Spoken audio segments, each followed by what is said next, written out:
Boa noite, meninas. Deus abençoe cada um de nós. Estamos mais uma vez aqui reunidas no nome do Senhor Jesus para meditarmos no livro de Deuteronômio. Hoje estamos no capítulo 29, pertinho de acabar esse livro. Um livro extremamente rico e interessante, onde ah, a maior, vamos dizer assim, bagagem que nós podemos tirar, as maiores lições que nós podemos tirar desse livro é justamente obedecer a Deus e confiar no Senhor. Que o mais Ele o fará. Vamos orar para pedir a direção ao Espírito Santo para a meditação de hoje.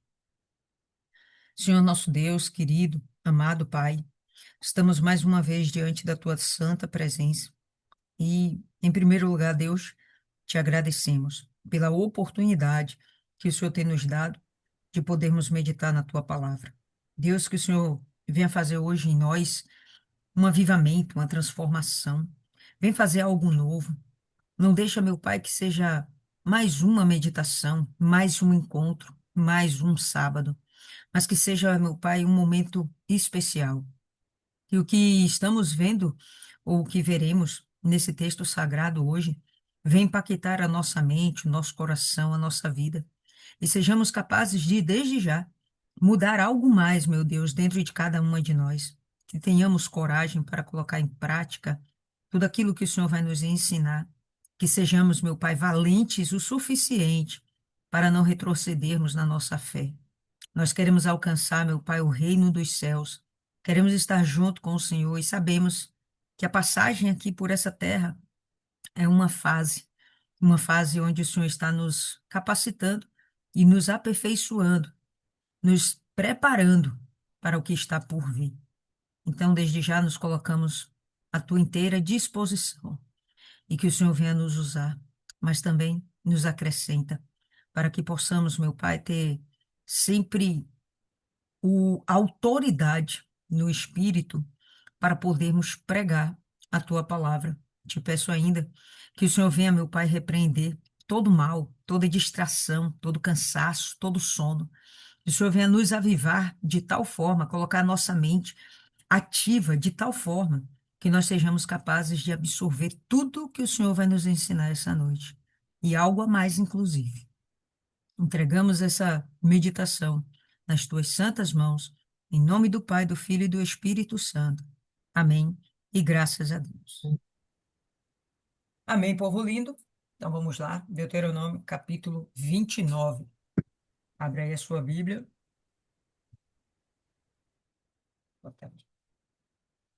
Hoje eu vou estar utilizando a João Ferreira Almeida, revista e atualizada. Então vamos nessa. Capítulo 29, verso 1. São estas as palavras da aliança que o Senhor ordenou a Moisés: fizesse com os filhos de Israel na terra de Moabe, além da aliança que fizera com eles em Horebe. Quando ele fala essas palavras, para mim, fica subentendido que ele está dando sequência ao capítulo anterior, 29, ou 28.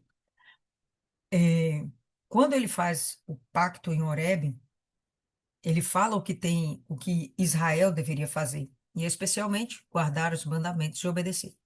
Só que agora, no capítulo 28, o que nós vemos foi uma série de maldições, consequências das rebeldias e das desobediências de Israel, do ser humano em geral.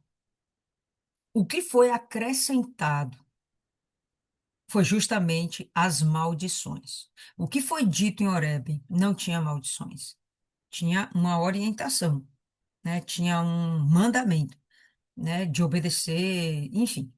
Mas aqui a gente vê, olha, se desobedecer, tem isso aqui tudo que vocês podem vir a sofrer, né? Então, olha lá. São estas as palavras da aliança que o Senhor ordenou a Moisés, que fizesse com os filhos de Israel na terra de Moabe, além da aliança que fizer com eles em Horebe. Moabe é o lugar onde eles estão nesse momento, de frente ali para o Rio Jordão, né?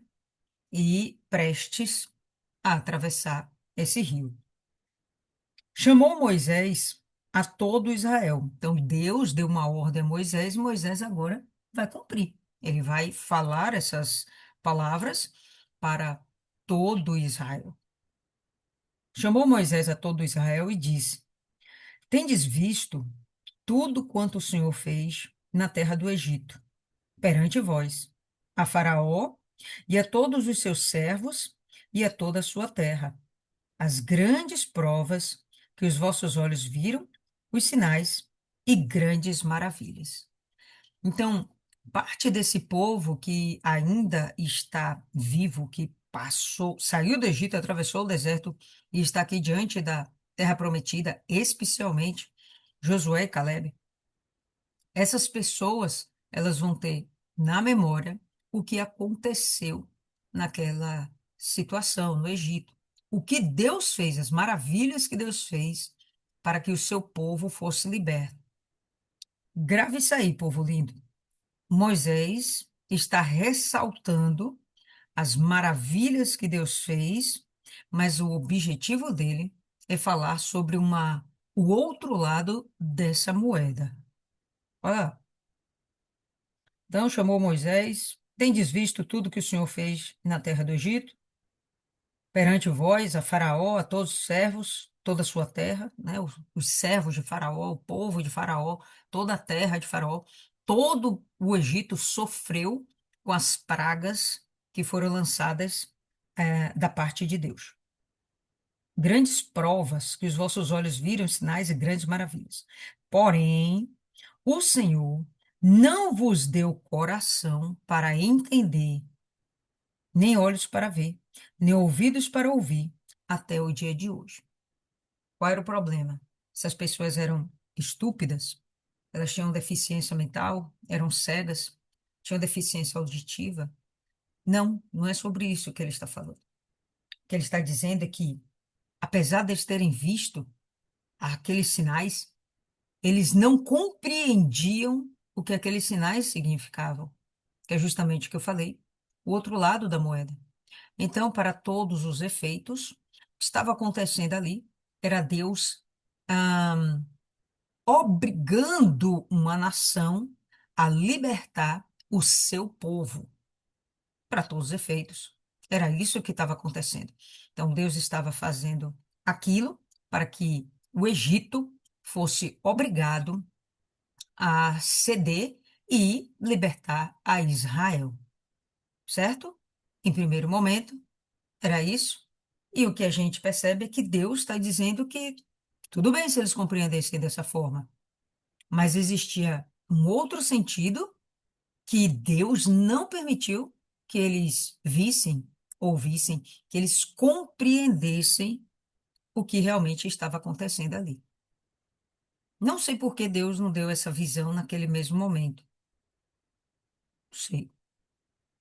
Mas agora, nesse discurso de Moisés, os olhos deles serão abertos, e os nossos também. 40 anos vos conduzi pelo deserto, não envelheceram sobre vós as vossas vestes, nem se gastou no vosso pé a sandália. E, ainda que isso pareça ser uma maravilha de Deus, no sentido de que eles permaneciam usando as mesmas vestes e os mesmos calçados, e essas vestes e calçados se desenvolviam, cresciam juntamente com o desenvolvimento dessas pessoas, né, de Israel, ainda que o texto pareça apontar para esse sentido, nós já vimos que o que parece ser mais factível é que eles saíram do Egito tão ricos, tão ricos, tão ricos, que inclusive eles estavam cheios de roupas e de calçados. Então, antes mesmo que essas vestes, esses calçados se desgastassem, eles trocavam. Lembra que quando eles saem do Egito, eles despojam o Egito, eles despojam as famílias do Egito. Os egípcios liberalmente abrem as portas de suas casas, pegam suas riquezas e vão lá e depositam nos carrinhos, né? Para nos carros, carro, não tinha carro, né? Tipo, charretes, puxadas por bois, mulas. Então, eles depositavam ali as riquezas que eles tinham. Assim, Israel despojou o Egito sem precisar levantar uma lança, um arco e flecha, uma espada, certo? Então, isso foi miraculoso e foi uma grande maravilha. Porque imagina alguém que estava lá te atormentando, você estava sendo atormentado por causa daquelas pessoas, e liberalmente, para aquelas pessoas irem embora, você pega tudo da sua casa, toma e leve, aqui o ouro, aqui a prata, as vestes, que eram coisas preciosas, vestes e calçados eram coisas preciosas. Toma aqui, leve. Então, isso em si era uma maravilha de Deus. Então, nesse ponto, tá? Esse verso parece apontar para isso, que eles na verdade, nem gastavam a roupa e trocavam. Tamanha abundância que eles tinham, tá certo? E isso realmente é uma maravilha. Pão não comestes e não bebestes vinho, nem bebida forte. O vinho, entendendo como uma bebida fermentada. Bebida forte, entendendo como uma bebida alcoólica mesmo, tá? Sendo que a bebida fermentada também é alcoólica, claro. Mas eles não comeram nem do pão e nem tomaram do vinho ou bebida forte. Por que eles não comeram do pão? Porque tinham maná. Então, eles não precisavam fabricar o pão, né? E quando era para comer carne, Deus enviou carne. Então, eles não tinham nessa preocupação de ficar cozendo, né? Pão não comestes e não bebestes vinho nem bebida forte, para que soubesses que eu sou o Senhor, seu Deus. Então, todas essas maravilhas, todos esses milagres, esses portentos, essas coisas incríveis que ninguém nunca tinha ouvido falar, aconteceram para que Israel soubesse que só Deus é o Senhor, para que as outras nações soubessem que só Deus é o Senhor. Quando viestes a este lugar, onde eles estão agora, Seom, rei de Esbom, e Og, rei de Bazã, nos saíram ao encontro, à peleja, para a guerra, e nós os ferimos. Lembra que assim que eles chegam nessa região, a gente deu nos primeiros capítulos, que eles fizeram guerra. Inclusive em Bazã tinham gigantes, Og é o último desses gigantes. Eles estão lá, eles guerreiam com esses povos e Deus vai na frente e lhes dá a vitória, de modo que eles já conquistam essa região. Antes mesmo de atravessar o Jordão, do lado de cá, do lado leste, eles já estavam tomando posse de terras de tamanhos imensuráveis, tá? Bom, imensuráveis não, tinha uma mensuração, mas era uma terra considerável. Tomamos-lhes a terra e a demos por herança aos Rubenitas, Gaditas e a meia tribo dos Manassitas. Então, a tribo de Ruben, a tribo de Gade ficaram instaladas desse lado do Jordão. Eles não entraram necessariamente em Canaã, eles ficaram desse lado do Jordão. Já foi como uma premiação para eles. Por quê? Porque eles eram os primeiros a irem para a guerra.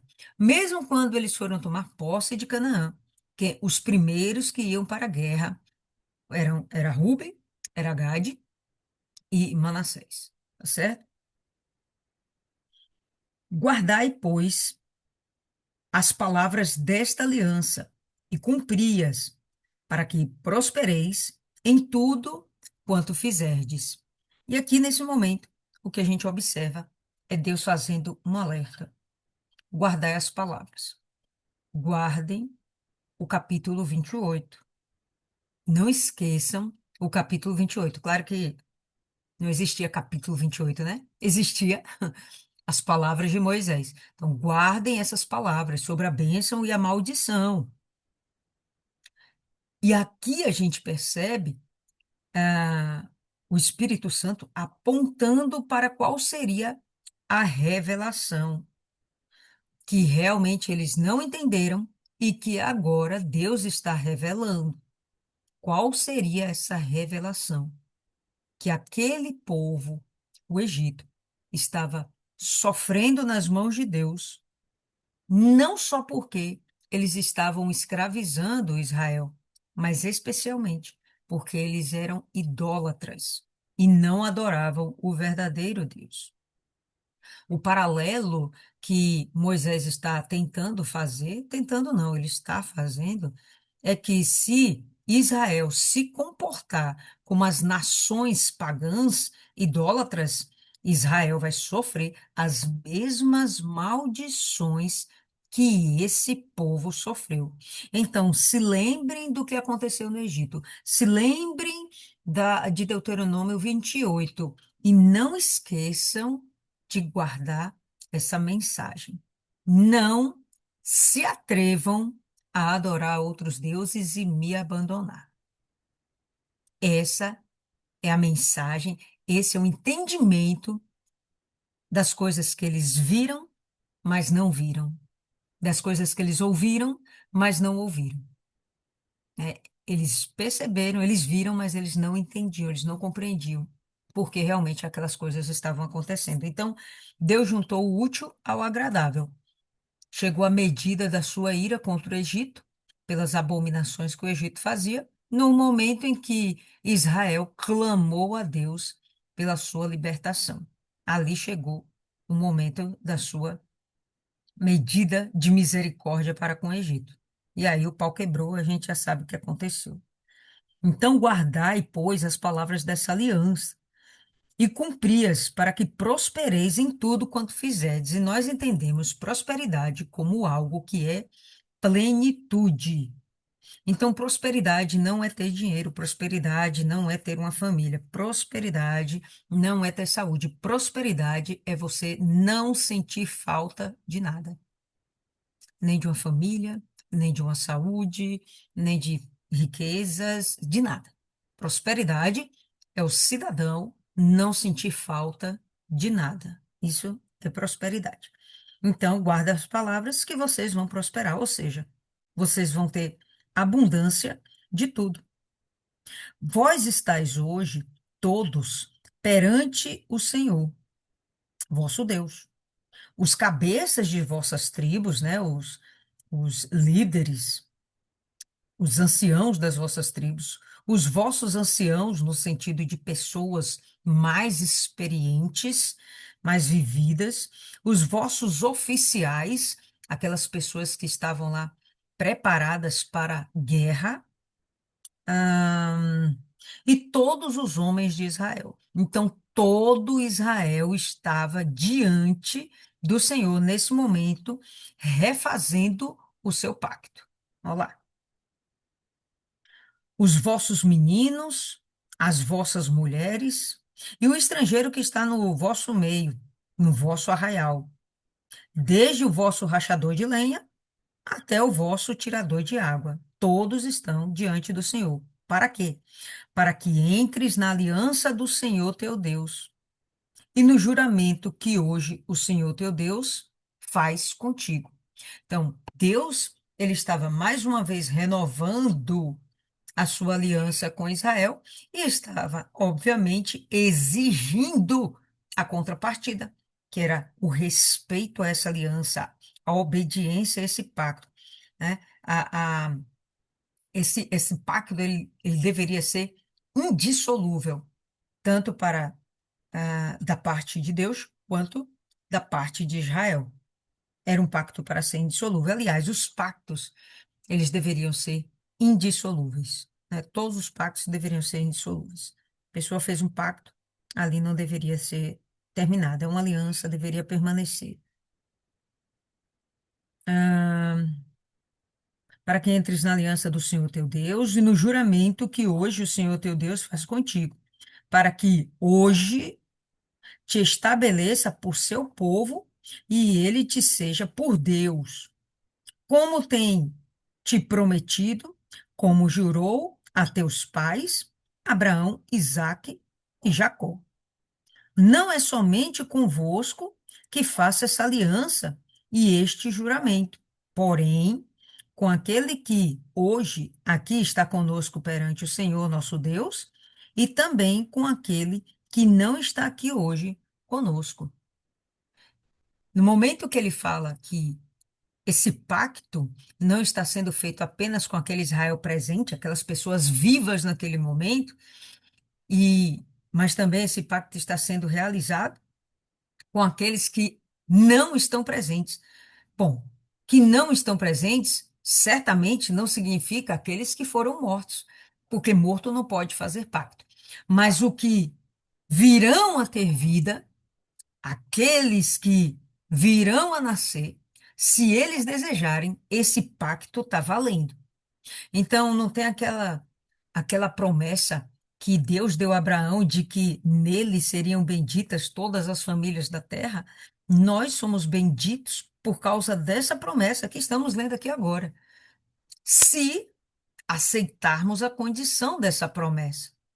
Então, no momento que Moisés estava falando essas palavras para Israel, ele estava fazendo esse pacto também conosco, desde que nós aceitássemos. Então, o pacto, a aliança de Deus está vigente até os dias de hoje. Claramente, hoje se dá através do Senhor Jesus Cristo, mas o pacto está vigente desde Abraão. Na verdade, o pacto está vigente desde Adão, mas isso é uma outra história. Vamos voltar aqui para o texto. O que interessa é que Deus, ele deseja, ele anseia fazer um pacto com o homem desde sempre. Porém, desde que o homem deu o feedback, né, o retorno a esse pacto, que ele também venha servir a Deus com toda a sua integridade. Porque vós sabeis como habitamos na terra do Egito, como passamos pelo meio das nações pelas quais viestes a passar. Vistes as suas abominações e os vossos ídolos, feitos de madeira e de pedra, bem como vistes a prata e o ouro que havia nelas, entre elas, melhor dizendo. Então, o que significa aqui? Moisés, ele está chamando a atenção, ele está reavivando a memória. Olha, lembra que lá no Egito existiam esses ídolos de pau, de pedra, ouro, madeira, prata, tinha tudo que era material. E estava lá os ídolos, estavam lá os ídolos. Passamos por outras nações, sim, eles passaram por outras nações, eles guerrearam com outras nações, não é verdade? Verdade. E quando eles passaram pelas outras nações, o que que eles encontraram? A mesma coisa, ídolos. Então, o que Moisés está aqui realmente ressaltando é que Israel mire como exemplo essas outras nações. Vejam como Deus as destruiu, ou Deus as puniu por conta da idolatria deles. O que Moisés não quer, o que Deus não quer, o que Israel não deveria, era justamente se juntar a esse povo, praticar as mesmas coisas que esse povo, no sentido espiritual. Por quê? Porque ia atrair a vingança de Deus. Olha como ele fala a seguinte: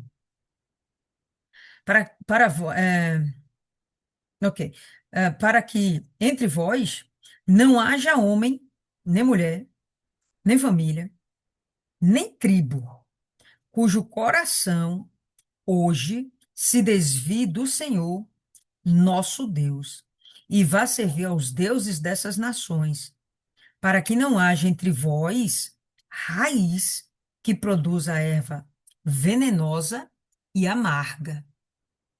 Então, Moisés está dizendo que não exista um homem ou uma mulher, que não exista no meio da tribo alguém que venha desenvolver a idolatria, porque isso vai ser como uma raiz venenosa.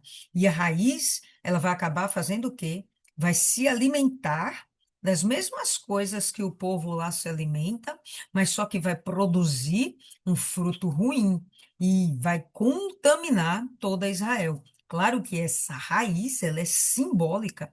Nós estamos realmente falando de uma pessoa com uma mentalidade perturbada, distorcida, corrompida, maculada, pecaminosa, idólatra. E essa pessoa vai contaminar outras pessoas, fazendo com que o mal dentro de Israel cresça e tome proporções que não deviam tomar. Se essas proporções chegassem a contaminar toda a tribo, toda a nação, nós vimos que realmente isso aconteceu, o que aconteceria com elas? Caramba, Deuteronômio 28. Vai haver seca, as pestes, o desentendimento entre a família, ao ponto de haver canibalismo dentro da família, dos pais comerem seus próprios filhos. Então, uma desgraça, uma miséria de tal forma que eles não sobreviveriam e eles seriam dizimados, destruídos.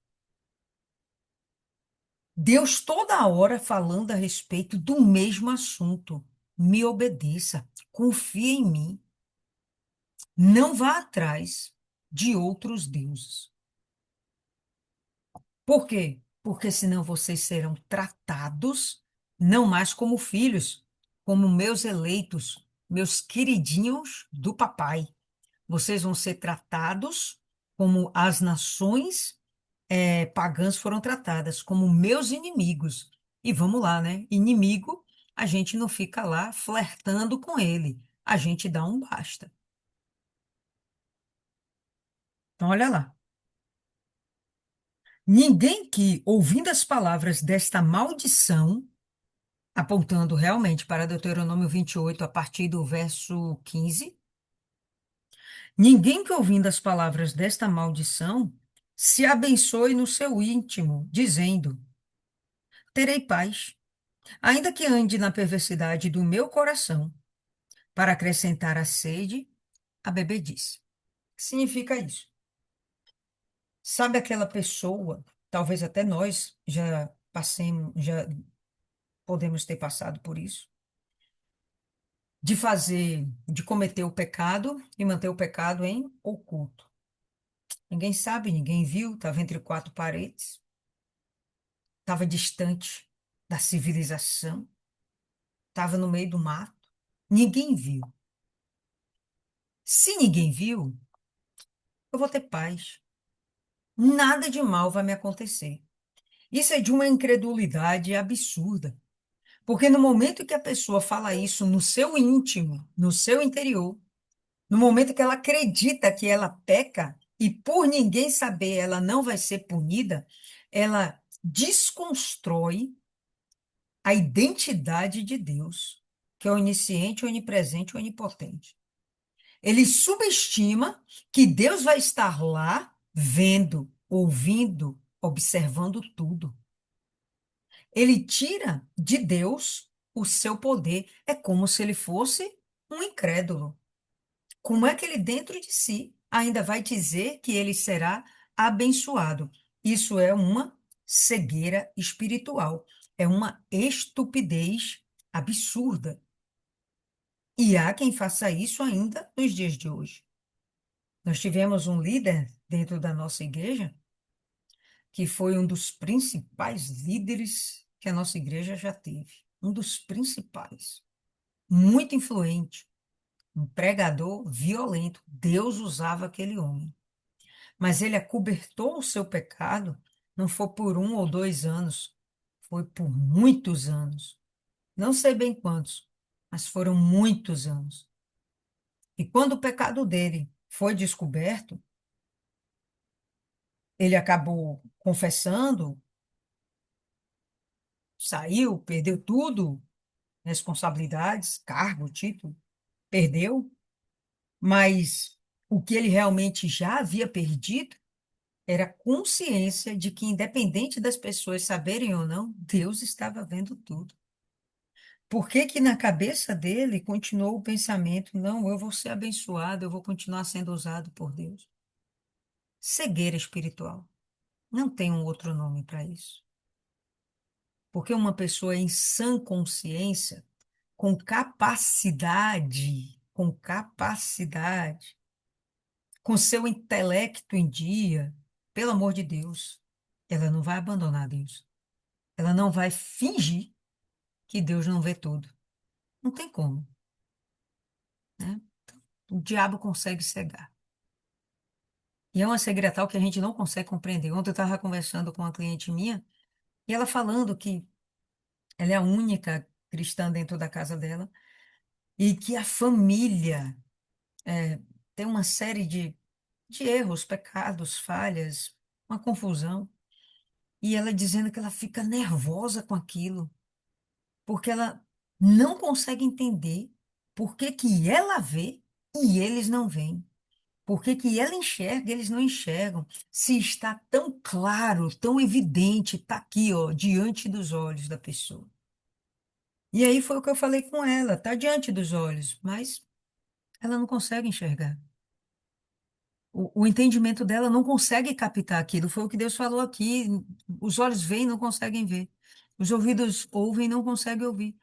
Então, o que nos resta em sendo nossa família, que nós queremos alcançar, guardar, queremos que sejam salvas, a gente vai continuar orando, insistindo. Se a gente bater de frente, no sentido de contender, brigar, aí isso aí vai ser uma canseira e vai acabar causando divisão dentro de casa, né? Os corações vão ficar magoados, com rusgas, né? Eh, e vai criar aquela comoção dentro da família, né? Uma coisa chata, vai criar divisão. Então, eu falei com ela, olha. A questão é que a senhora já vê coisas que até mesmo antes a senhora não via. Então, não força a barra para eles, porque por muito tempo até a senhora também era cega. A partir do momento que a senhora passou a enxergar, valeu, vamos tentar ensinar. A senhora está certa, vai lá, conversa, orienta. Mas faça isso à luz da Bíblia. Se não for à luz da Bíblia, tudo que a gente fala, ela não tem efeito, não tem eficácia. A pessoa simplesmente não entende, não entende.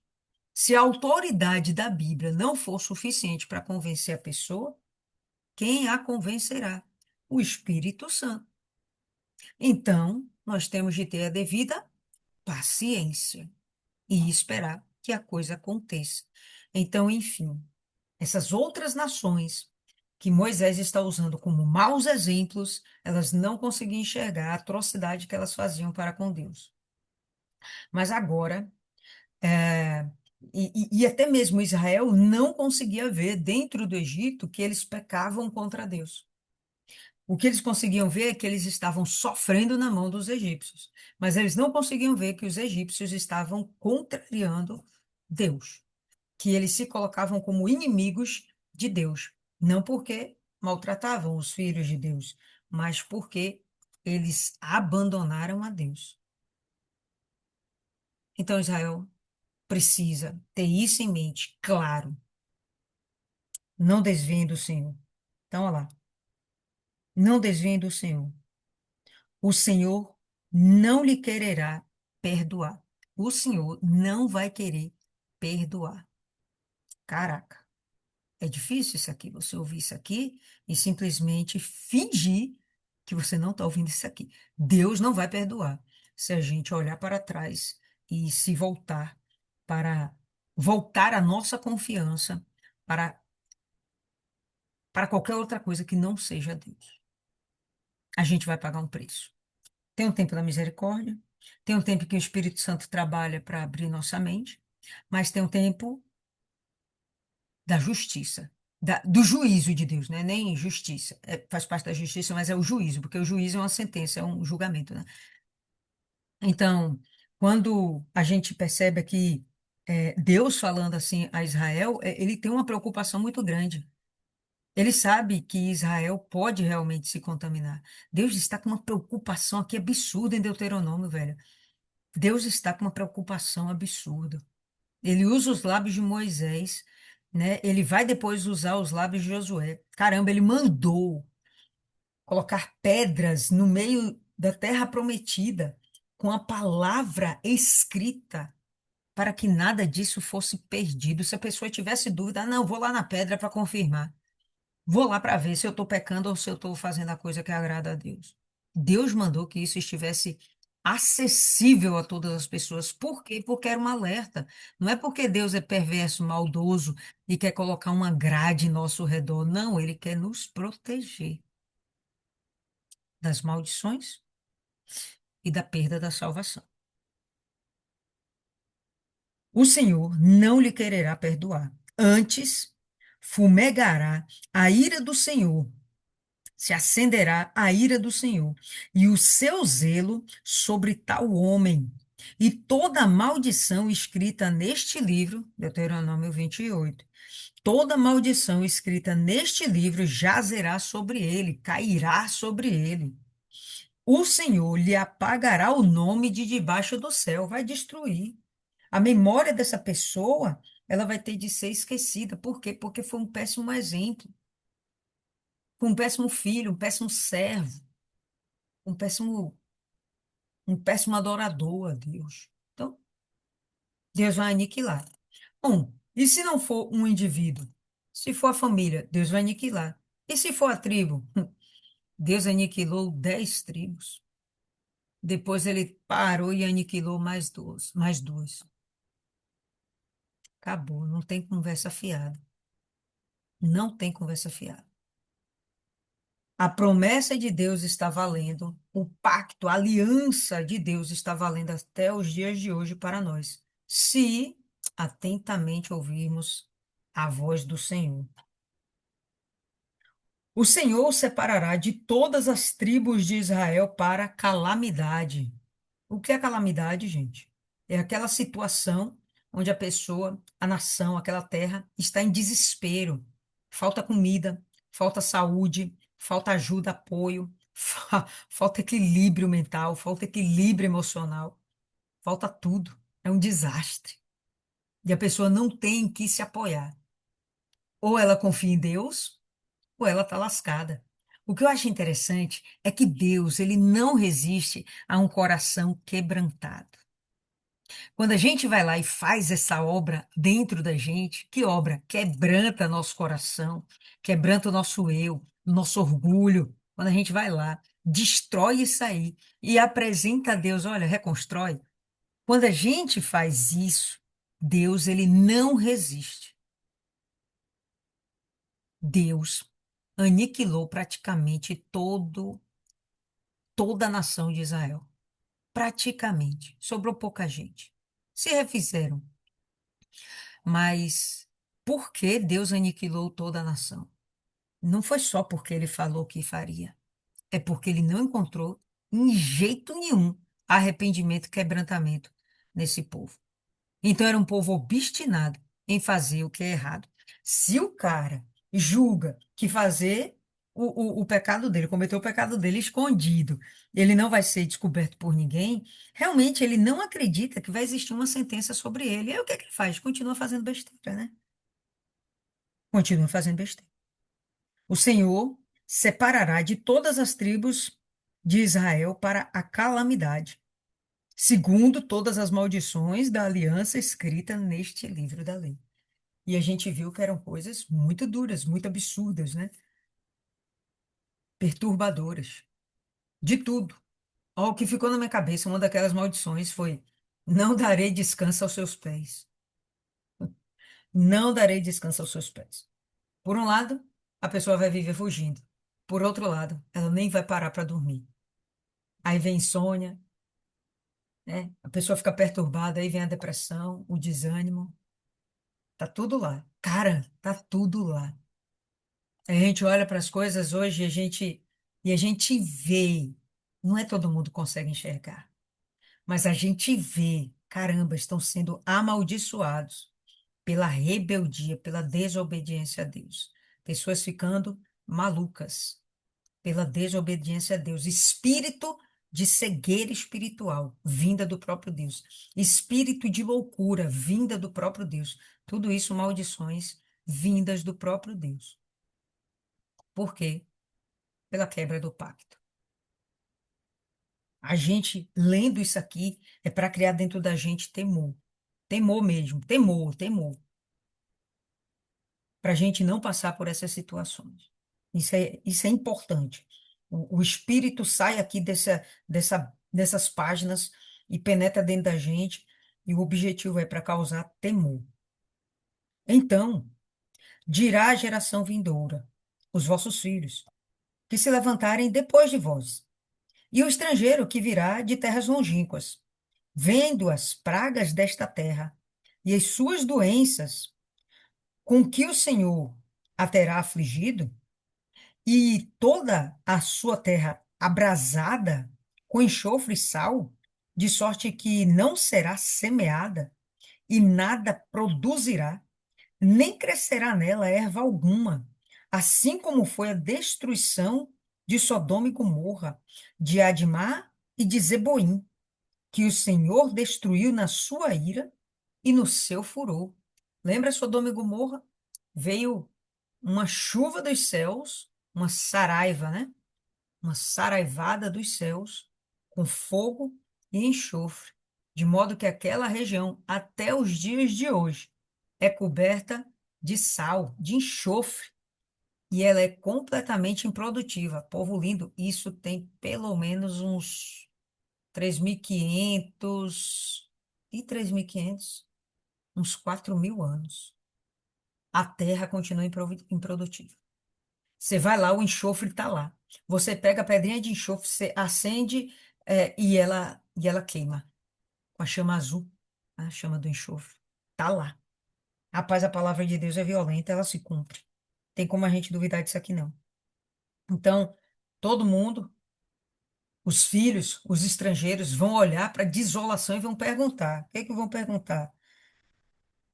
Isto é, todas as nações dirão: por que fez o Senhor assim com esta terra? Qual foi a causa do furor de tamanha ira? Todo mundo vai ficar abismado. Tem coisas que hoje a gente ouve e a gente já não se abisma mais, né? Nós estamos tão expostos à violência, a maldades, a coisas ruins, que às vezes a gente ouve, ó, fulano matou o pai. Isso já não choca mais.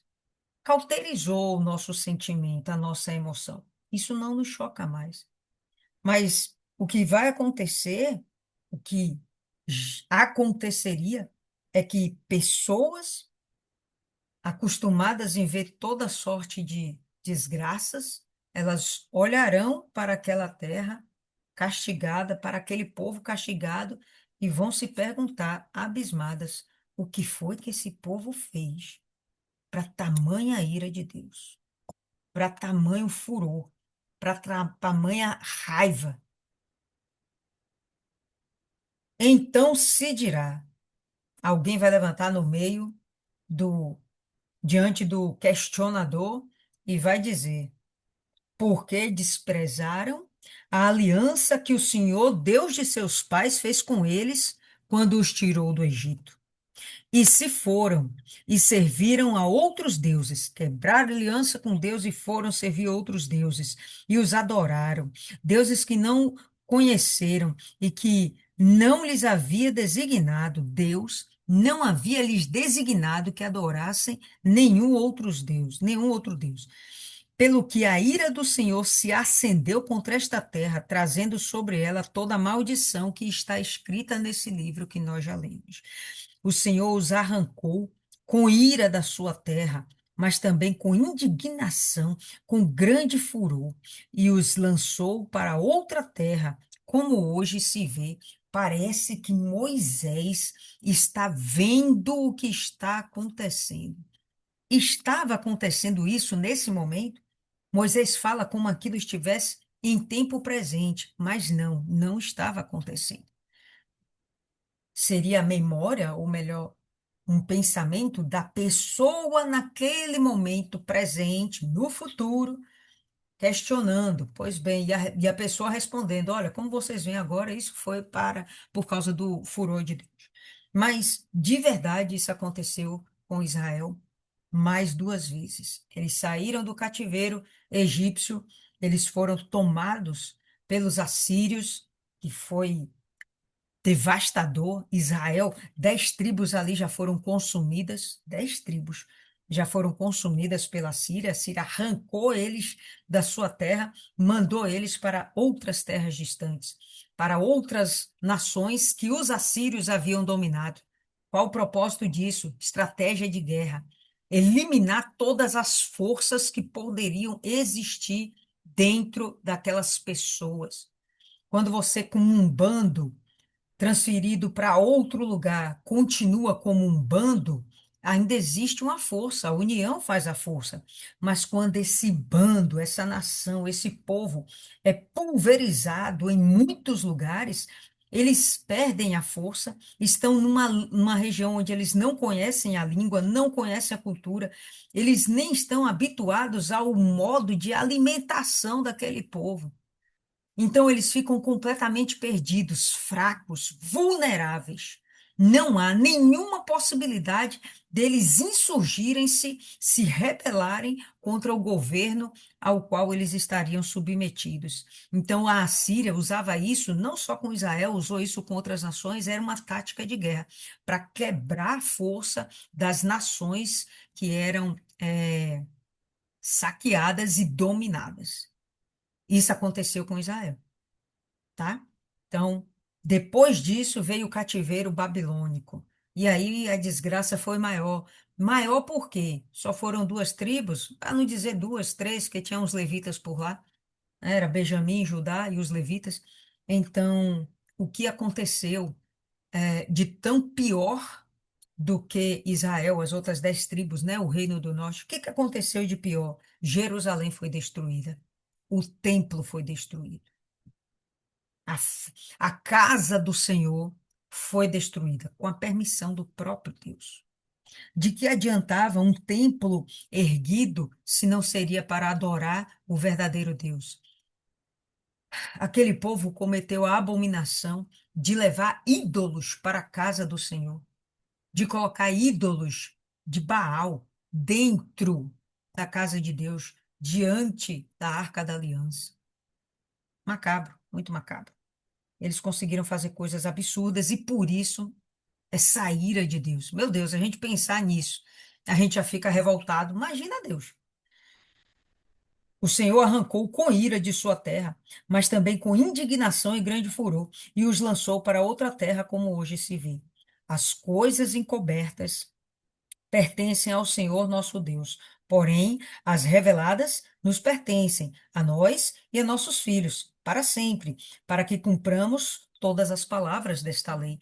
Então, no verso 4 fica ali subentendido: bom, houve algo que deveria ser revelado, mas Deus não permitiu que esse povo visse e visse, que esse povo ouvisse e ouvisse. Não. Esse povo não compreendeu a mensagem, mas aqui agora o Espírito está revelando para esse povo. Olha, o que aconteceu com o Egito foi justamente por conta da idolatria deles. Foi por causa da idolatria. Deus poderia simplesmente arrancar vocês de lá, mas Deus foi minando as forças dele e destruindo aquela nação aos poucos e de uma forma feroz, furiosa, irada, ok? Então, o que era encoberto não nos interessava, mas nesse momento, o que está sendo revelado, isso tem que ser usado a nosso favor. E o que está sendo revelado, não abandone o Senhor teu Deus. Povo lindo, é isso aí que nós temos para hoje. Se vocês quiserem acrescentar alguma coisa da meditação passada, que não tivemos tempo para falar, eu falei que dessa vez a gente poderia comentar, fiquem à vontade, tá certo? E para comentar de Deuteronômio 29 também. Deixa eu ver com quem aqui a gente começa. Dona Cida, começar com a senhora, Dona Cida. Ah, Dona Cida, hoje tem que aprender a ligar esse áudio aí. Hoje a gente tem tempo, eu vou esperar. Pede ajuda aí, seu filho. Aleluia, aleluia. Sim, dona. No passado, né? De 28, né? As Sim, bênçãos e as maldições. Assim como Deus, né? Promete as bênçãos, que é derramada, as maldições também. E a gente vendo, né? Isso aqui, eu falando aqui comigo mesmo nesse ponto, eu digo, meu Deus, que privilégio. Porque se eu não tivesse aqui essa aula, eu jamais iria, talvez, chegar aqui nesse capítulo dessa. Às vezes a gente sabe, né, que é bênção que divide, aquelas coisas maravilhosas, mas as maldições é que chegar a dar. temor e tremor. Eu tenho medo, ó, pode falar que eu tenho respeito e tenho medo do que está por vir sobre a terra, né? A gente faz, né? Sobre a ira de Deus. Quem aqui não tem um Deus poderoso, aquele que sabe que Deus é Deus, ele fez o céu, a terra e tudo que nela há. Então, a gente não é merecedor nem de estar pronunciando o nome dele. Respeito, ele quer só respeito e obediência. A gente não respeita nossos pais, a gente não obedece nossos pais. É isso que Deus quer. Deus não quer mais nem menos do que respeito e obediência. Ele é santidade, majestade, ele é sublime. É algo assim que quanto mais a gente fala, mais a gente quer, e foge do nosso entendimento o que é que Deus é, né? De maravilhoso. E também ele é juiz, o juízo dele vai cair sobre aquele que não obedece. Ele deixou a palavra dele aqui, né? Está bem, e está aqui, Deuteronômio 28 e 29, é assim, desvendar todas as obras de Deus, o que ele quer para o ser humano. É obediência. E que se você obedecer, você tem tudo, como a senhora disse. Riqueza não é ter dinheiro, é não sentir falta de nada, né? Não sentir falta de nada. A gente come, está cheia, a gente tem saúde, a gente tem vida, a gente tem família, né? A gente tem tudo que a gente deseja através da obediência. A gente para assistir uma televisão aí, se a televisão jorrasse sangue, e não dava, né? Porque é só, não dá mais vontade de assistir, né? É paz e está se cumprindo. Outro dia eu falando com a menina que estava evangelizando, ele disse, gente, só está faltando Apocalipse, é tão fininho, você já viu? Está se cumprindo tudo, e o pessoal está todo mundo cego. É como Deus diz, né? Está cego, não quer ver, e não é Deus que não está deixando ele ver, é o próprio coração. Deus sonda o nosso coração. Deus vê aquela pessoa que está querendo, né, está na igreja, está querendo aprender, tem até boa vontade de aprender, mas não. Aí Deus vai desvendando os mistérios dele para aquela pessoa. Tem tanta gente analfabeta, a gente que não sabe nem ler a Bíblia e sabe desvendar os mistérios de Deus, é porque ele coloca na gente a vontade, né, dele e desvenda os mistérios dele sobre a palavra dele. Obedecer e respeitar. É isso que Deus quer da gente. E será que é difícil? Respeitar quem a gente ama, obedecer quem a gente ama. Quando a gente casa com alguém, a gente gosta daquela pessoa, né, ama aquela pessoa, a gente vai desrespeitar aquela pessoa? Não. Vai aborrecer aquela pessoa? Não. Então, pronto, é isso que Deus quer. Se a gente ama Ele, a gente vai fazer a vontade dele. É isso que fica para mim. E aqui, esse grupo de sacrifício, que Deus, eu oro muito pela senhora. Que Deus te dê muita saúde, muita força, muita boa vontade e que sobre tempo para ensinar a gente, né? A aprender a desvendar os mistérios de Deus. Porque isso aqui é um ouro, gente. Isso aqui é uma pérola preciosa, viu? E isso é verdade aí o que a senhora está falando. Hoje de manhã eu fiquei pensando o seguinte: essa pergunta aí que a senhora fez, será que é difícil obedecer? E aí, hoje de manhã eu estava refletindo, é, numa palavra que Deus falou aqui no 28. Peraí, deixa eu achar. Tá, tá, tá, tá, tá, tá. Quando a gente quer achar a bendita da palavra, a palavra não parece. Mas tem um momento que ele fala que as coisas aconteceram para eles porque eles não adoraram a Deus. Aqui, 28:47, né? Porque essa desgraça toda aconteceria a eles, né? Ao incrédulo, né? Ao rebelde. Porquanto não serviste ao Senhor teu Deus com alegria e bondade de coração. não obstante a abundância de tudo. Porque era para as pessoas obrigatoriamente serem alegres. Não é obrigatoriamente ser alegre porque, pô, tô na desgraça, eu vou ficar alegre. Não, é porque não faltava a eles o principal. Fala aqui da abundância de tudo. Mas o principal era a comunhão de Deus. Com Deus, e Deus abençoava e não permitia que nada lhes faltasse, eles não sentiam falta de nada. E eu fiquei pensando, como é que uma pessoa vai servir com alegria a esse Deus? Né? E eu fiquei pensando, porque às vezes a gente diz, a gente tem que ferir a carne. Mas por que a gente tem que ferir a carne? Aí eu me lembrei, quando eu bebia, né? E para mim, parar de beber parecia um absurdo, um sacrifício descomunal, e não fazia sentido, porque eu não andava embriagada, não batia a Carla, por que eu não poderia continuar bebendo? E para mim, abandonar a bebida naquele tempo, especialmente o vinho, abandonar a bebida naquele tempo era doloroso. Mas de verdade, só é doloroso porque você não entendeu que você abandonar é bom. Quando você entende que aquilo é bom para você, abandonar aquele vício, aquele mau hábito, a idolatria, quando você abandona essas desgraças do mundo, as coisas do mundo, porque você entendeu que aquilo te prejudica, isso na verdade não te causa dor. A coisa é absorvida com facilidade, entendeu? Ah, eu vou abandonar a mentira.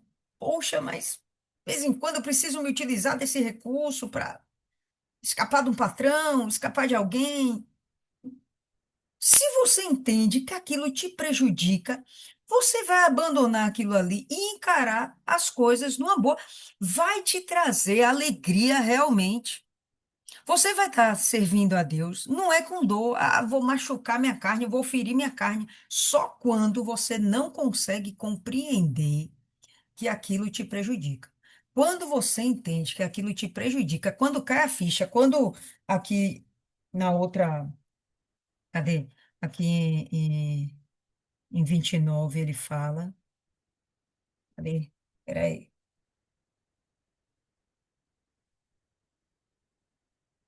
Porém, o Senhor, né, no verso 4, o Senhor não vos deu coração para entender, nem olhos para ver, nem ouvidos para ouvir. Mas quando Deus te dá coração para entender, não é uma mente que entenda, o coração aqui não são as emoções, o coração é a alma, é o centro de decisões, né? Quando o centro de decisões não compreende, realmente fica difícil, mas quando você assimila o que está por trás daquela ordenança, que na verdade é um benefício para a gente, você faz aquilo com alegria. Não tem mais dor, não, pô. Não tem dor. O que que Deus esperava da gente, ou e de Israel, e da gente hoje? Que nós o sirvamos com alegria. Ah, hoje eu vou evangelizar porque tenho a obrigação, eu sou a líder, eu não sei o que, eu tenho que dar exemplo. Maluco, se eu for assim, eu tô lascada. Eu tô lascada. Eu tenho que ir com alegria. Não, eu vou hoje porque eu sou coordenadora, porque eu vou dar exemplo, porque eu vou ganhar alma, porque eu vou agradar a Deus. Muda quando você entende o que está por trás daquilo ali, daquela ação, daquela atividade. Você realmente tem uma emoção conectada àquilo ali completamente diferente. Hoje existem psicólogos, acho que esses terapeutas aí, né? Eles falam sobre ressignificar, ressignificadores, ressignificar traumas. Bom, eu falo de você realmente dar significado à palavra de Deus. E você dar significado ao propósito da sua existência, que não é para você se acabar com os maus hábitos do mundo, com os vícios do mundo, com o sistema diabólico que nós estamos vivendo. Não é para a gente se envolver com essas coisas. Muito pelo contrário, entendeu? É para a gente ter alegria porque nós conhecemos a Deus. O principal, se a gente, no final das contas, não tiver saúde, não tiver dinheiro, não tiver família, né? ah, Ainda assim, nós temos comunhão com Deus, caramba, de verdade, a gente tem tudo. Porque o principal não é o aqui e agora, é o que está por vir. O prêmio não é aqui e agora. Pode ter prêmio aqui e agora? Pode. É da vontade de Deus? É. Mas o prêmio. da soberana vocação do ser humano, do servo de Deus, não é aqui, é no pós-vir. É depois do arrebatamento ou na sua ressurreição, quando Jesus voltar. Se você já tiver morrido, se eu já tiver morrido. Não é aqui. Então, se nós temos Deus, nós temos tudo. No mínimo, cara, é para a gente estar muito alegre. Que a gente já não vive mais no mundo, a gente não está perdido. A gente não é, a gente não é mais órfão. A gente tem um pai, a gente tem um Deus, a gente tem um protetor. Pô, você é doido. A gente tem um Salvador. Enfim, passa a bola aí. Dona Ana.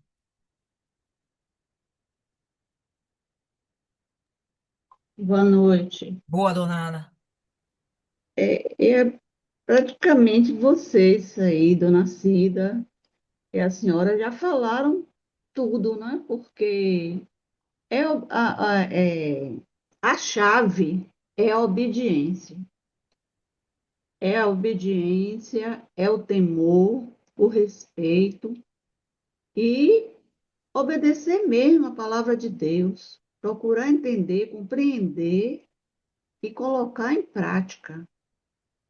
Porque quando a gente coloca em prática, realmente a gente consegue com que atingir algumas pessoas, né? Mesmo que estejam ali, atingir algumas não, atingir a maioria, porque umas pessoas ficam observando o comportamento da gente e vendo que algo mudou, que mudou alguma coisa. Por que mudou? Porque realmente a gente está entendeu o que Deus é real, a palavra de Deus está aí para nos orientar, nos guiar neste mundo. E a partir do momento que a gente passa a obedecer, entender e compreender, as coisas do mundo já não enchem mais os olhos, não satisfaz a gente. Como Dona Cida falou, não existe mais prazer em se assistir, ligar a TV para assistir, porque é só tristeza, é só morte. Agora, por que tudo isso? Por causa da cegueira, a cegueira do povo, a rebeldia, porque não querem mesmo ouvir, não querem baixar a cabeça para entender que nós temos um Criador, nós temos um Deus que nos criou e não criou a gente para a gente viver sofrendo. Pô, ainda assim que tem sofrimento na vida da gente, mas Deus vai dando sabedoria para a gente ir resolvendo tudo e alcançar a prosperidade, porque a prosperidade com Deus não é mesmo riqueza não financeira não é dinheiro não, é tudo na vida, é tudo dando certo, é família, conhecendo ao Senhor Jesus, é todo mundo vivendo em harmonia e vencendo em união. Para mim, eu entendo assim. Não sei se eu expressei corretamente, mas não é difícil. É uma questão de, de dobrar o joelho mesmo, quando não entender, pedir ao Espírito Santo para iluminar, abrir o coração da gente, a mente, e para a gente, ele guiar mesmo as nossas vontades, guiar e fazer com que a gente venha deixando tudo que estiver desagradando a ele. Perfeito, dona Ana. Muito bom. Viviane.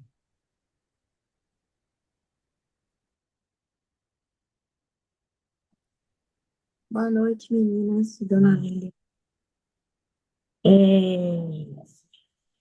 foi isso tudo aí que vocês comentaram, né? E outra coisa aqui que me chamou bastante atenção foi Deus falando nesse versículo 15. Porém, com aquele que hoje está aqui conosco perante o Senhor nosso Deus, e também com aquele que não está aqui hoje conosco. Promessa gloriosa, né, que Deus fez, né, tá fazendo aqui, né, os que vão vir ainda, né, essa aliança ele tá prometendo aqui que vai estar com essa pessoa, né, com esses descendentes, né? Eu me lembrei agora, sabe de que foi? Eu mandei um vídeo para o grupo mostrando da guerra de Israel, né? E por que não consegue destruir Israel? Por que não consegue?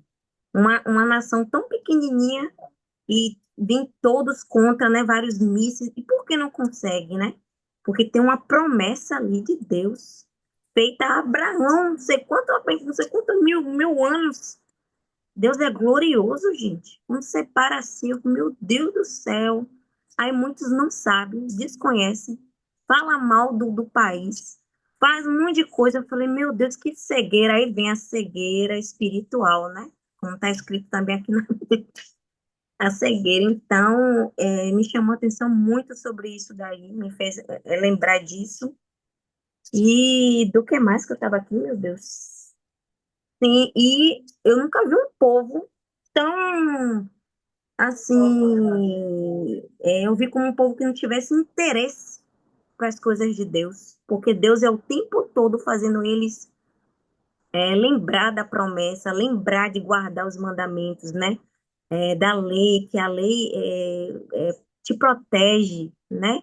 Deus ainda é zeloso, mostra que vai te proteger, vai te dar, vai vir bênção sobre a sua vida, mas eles, eu sinto assim, dona Lilian, lendo assim, que eles é um povo que não tem interesse, sabe? É um povo assim, sem interesse por Deus, que Deus sempre tem que enviar alguém para poder lembrar eles. Coitado de Moisés. Eu só estou me lembrando do final do capítulo aqui que eu li. Coitado dele, meu Deus do céu. Que Deus tenha misericórdia. Que era um povo muito rebelde, muito cabeçudo. E era voltado mesmo à idolatria, né? Deve ser por causa daquilo do Egito, né, dona Lívia? O costume. O costume, gente, é uma coisa assim, só para quem medita mesmo, gente, aqui na palavra de Deus, que você fica revoltado com uma coisa dessa. Eu acho que vai além do costume, porque o momento todo Deus está exortando, está ensinando. Quando eles fazem o bezerro de ouro, eles fazem um ídolo, verdade, eles fazem um ídolo. Mas naquele momento eles não estão adorando o bezerro de ouro. Eles estão adorando a Deus. Só que eles deram uma imagem para Deus. Deus não queria isso, até hoje Deus não quer. Deus não tem imagem, né? E quando eles fizeram aquilo, foi adorando a Deus. Então, eles não queriam adorar outros deuses. Mas o que Deus está fazendo aqui é preparando eles para quando eles entrarem em Canaã. Porque é como se fosse assim, eles vão entrar no reino de Satanás. Hoje nós estamos no reino de Satanás. A palavra nos orienta, nos revela como é o reino de Satanás e como devemos nos comportar. Nós hoje temos a nossa mente iluminada pela palavra de Deus. Mas nesse momento, para eles, por exemplo, eles não tinham a palavra formada. Deuteronômio é uma reedição da lei. E com esses acréscimos aqui, né? Como está escrito aqui no verso 1 desse capítulo aí que a gente está lendo, ó. São estas palavras da aliança que o Senhor ordenou a Moisés, que Moisés fizesse com os filhos de Israel na terra de Horebe. Além, além, além da aliança, ou na terra de Moabe, além da aliança que já fizera com eles em Horebe. Então, em Moabe, qual é a aliança que eles estão fazendo? Quais são as palavras além que eles estão tendo acesso? As bênçãos e as maldições. Bênçãos advindas da obediência, as maldições da desobediência. Mas o pacto original já foi feito. Vocês me servem, que eu cuido de vocês. O pacto original já foi feito. Além disso, foi dado algo a mais. Então, algo a mais está sendo descrito. Eles não tinham isso. Está sendo descrito porque quando eles entrassem na terra prometida, quando eles entrassem em Canaã, eles iam ser, como que se diz, é como se fosse uma avalanche de uma nova cultura, novas culturas, porque eles iam ter com novos povos, não era simplesmente cananeus, era fariseu, era jebuseu, fariseu, ó, Ferezeus, Jebuseus, Filisteus e um monte de eus que estava misturado com isso aí.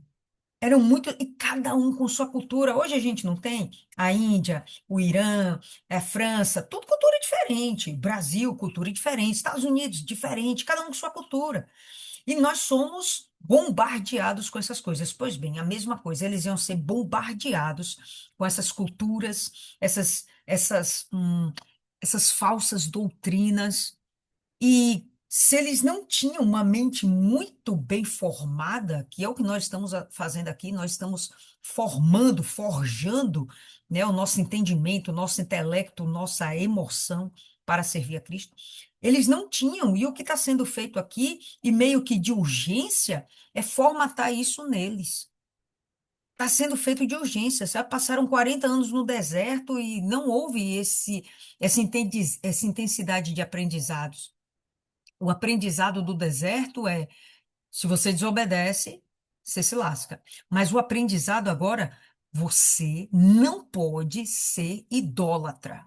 Você se lasca mais ainda. Aquele povo que morreu no deserto talvez tenha sido salvo, mas esse povo que vai morrer em Canaã não tem chance de salvação.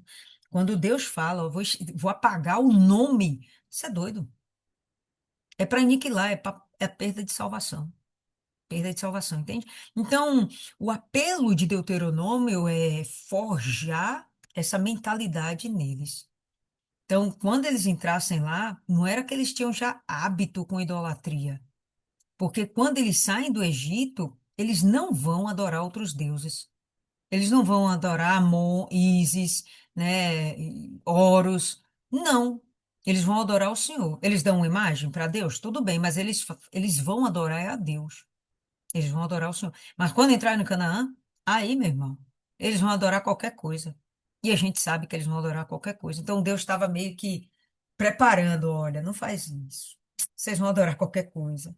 Mas se vocês adorarem qualquer coisa, tá aqui a lista de maldição. Se vocês estão prontos para isso, ok. O jogo começou. Entende? Tipo É, assim, uma preparação, né? Deus estava preparando eles, né? Entendi. preparação. Porque não era desejo de Deus que eles passassem por isso. Se, por exemplo, você chegar na minha casa, né? Te convidei. Pô, Viviane, vem aqui em casa. Vamos jogar uma partida de xadrez, né? Tem uma pessoa que está me devendo aqui uma partida de xadrez. Vamos jogar uma partida de xadrez. Aí, pronto, Viviane vem na minha casa. Eu falo, ô Viviane, mas por favor, não toque na minha geladeira, porque eu acho que isso é uma intimidade que eu não lhe dei. Não toca na minha geladeira. Aí o que que você faz? Vem lá e abre a geladeira, vê o que tem dentro, pega água, suco. Vai me desagradar. Vai ter uma contrapartida. Por mais que você esteja dentro do meu agrado, dentro da minha aprovação, teve uma regra que você infringiu. Mas eu te avisei antes, não mexe na minha geladeira. Então você, na hora que abriu a geladeira, você assumiu um risco, né? Você assumiu um risco. Pô, ela avisou para não mexer. No mínimo era para você pensar. Pô, pode ter uma consequência, né? Eu não vou mexer. Então é tipo isso. Tá aqui a bênção para vocês. Não se envolvam com a bênção. É para vocês destruírem tudo que está aí, a cultura, tudo que está aí, joga fora as tradições, manda para o inferno. E vocês vão usar a cultura de vocês e vai semear isso aí nessa terra toda. Israel não fez isso. Israel obedeceu em muitas camadas, em muitos momentos. Israel obedeceu de muitas formas, desobedeceu de muitas formas, né? Por isso chegou onde chegou. Então, isso aqui é um alerta, cara. Eu vou repetir: a Bíblia é uma carta de amor. O objetivo é preservar o amado, nós. E quem ama é Deus. Deus tem a intenção de nos preservar. Abra em Atos, no capítulo 2, no verso 39, falando aí sobre essa promessa. 39 não, vamos do 37. Olha só que bacana. Atos 2, 37. Atos 2 é um capítulo conhecido, que é quando há o derramamento do Espírito Santo, naqueles 120 que estão lá, né, juntos, reunidos, desce o Espírito Santo.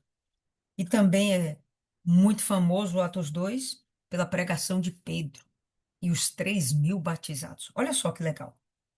Então, Atos 2:37. Ouvindo eles estas coisas, compungiu-se-lhes o coração e perguntaram a Pedro e aos demais apóstolos: Que faremos, irmãos? Respondeu-lhes Pedro: Arrependei-vos e cada um de vós seja batizado em nome do Senhor Jesus Cristo, para a remissão dos vossos pecados, e recebereis o dom do Espírito Santo. Pois para vós outros, é esse verso que eu quero chamar a atenção. Pois para vós outros é a promessa que vossos filhos, ou para vossos filhos e para todos os que ainda estão longe, isto é, para todos quantos o Senhor nosso Deus chamar. Que promessa? A promessa de salvação que a gente está vendo aqui em Deuteronômio. Moisés relembrando essa promessa. Não estou aqui fazendo esse pacto só com vocês que estão presentes, mas estou fazendo o pacto com aquele que não está presente ainda.